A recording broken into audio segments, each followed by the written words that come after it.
বন্ধুরা, আসসালামু আলাইকুম ওয়া রাহমাতুল্লাহ। আপনাদের সাথে গুরুত্বপূর্ণ ২ টি হাদিস শেয়ার করছি। প্রথম হাদিসটি হচ্ছে রাসূলুল্লাহ সাল্লাল্লাহু আলাইহি ওয়াসাল্লাম বলেছেন, "মানুষের ২ টি জিনিস সবচেয়ে বেশি জান্নাতে প্রবেশ করাবে। মানুষের ২ টি জিনিস সবচেয়ে বেশি জান্নাতে প্রবেশ করাবে। ১ নাম্বার হচ্ছে সুন্দর আচরণ এবং ২ নাম্বার হচ্ছে আল্লাহর ভয়।" বন্ধুরা, ২ নম্বর হাদিসটির রয়েছে ৩ টি পাঠ।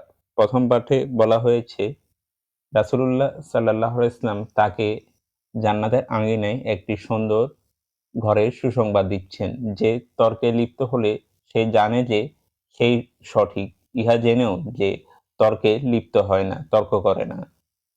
২ নম্বর হাদিসটির ২য় পাঠ হচ্ছে রাসূলুল্লাহ সাল্লাল্লাহু আলাইহি ওয়াসাল্লাম তাকে জান্নাতের মাঝামাঝি একটি সুন্দর ঘরের সুসংবাদ দিচ্ছেন, যে কৌতুক করেও মিথ্যা বলে না।